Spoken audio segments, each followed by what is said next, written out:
6. The wall will be standing in 50 and even in 100 years if the reasons for it are not removed. Erich Honecker, First Secretary of East Germany, 1971 to 1989. It was a Beatles night. Fritz lay on his bed staring at the ceiling while I sat cross-legged on the floor with a book I had given up on reading. In the background, John Lennon harmonized with Paul McCartney as they sang philosophies of love in a language I barely understood. If it weren't for the Beatles, I wouldn't have known any English at all. For me, it's the lyrics. Fritz had taken an English course in school and spoke it much better than I did. The things they write could never be played here.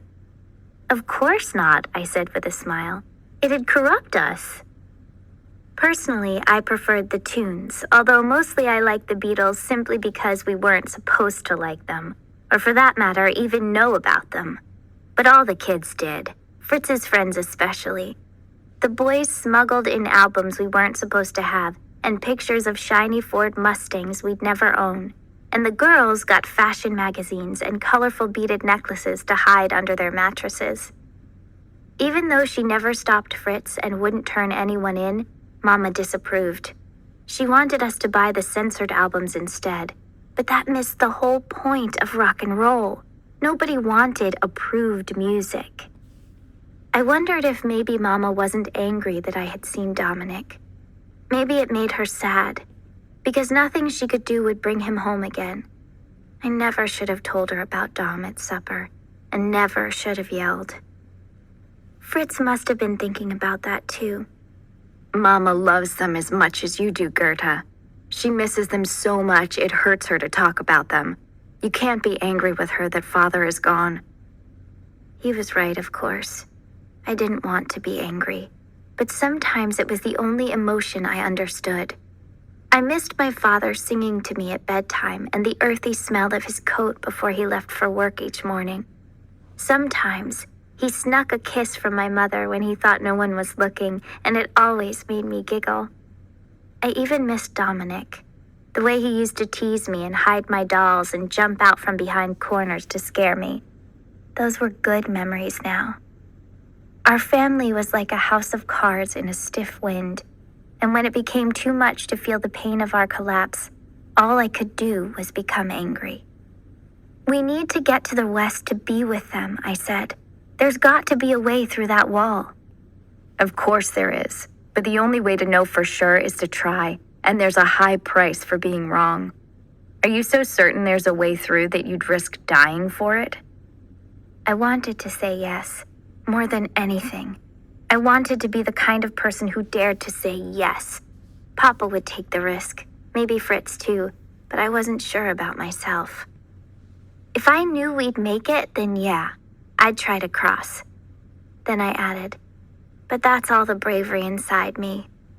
That's not how bravery works, Fritz said.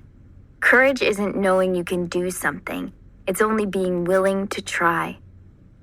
His voice trailed to silence, and the record player spat out static in the gap before the next song began.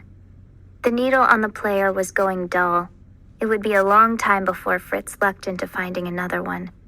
Shortages. Always shortages.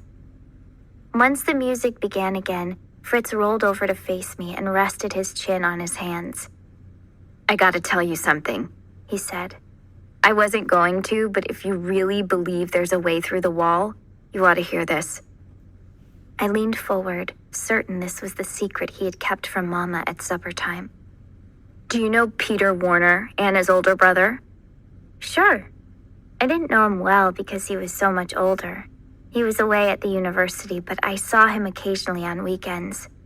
As the first in his family to attend a university, Peter made their parents very proud, and they talked about him all the time.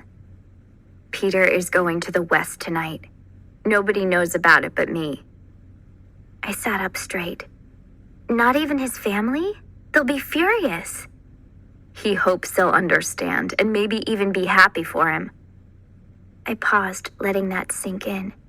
Then I asked, how is he getting out? Some students in the West got a pass to come to East Berlin for a museum tour.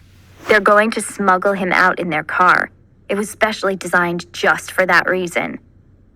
I shook my head. It sounds dangerous. It is. But where we live, walking can be dangerous. Talking is dangerous. For you and me, being the children of Aldous Lowe is dangerous. That's why he never sends letters. Just because of who our father is, they probably watch you from the moment you step out of this apartment until you get inside again. If the chance came for me to leave the same way Peter is leaving, I'd take it. I felt a pinch in my chest.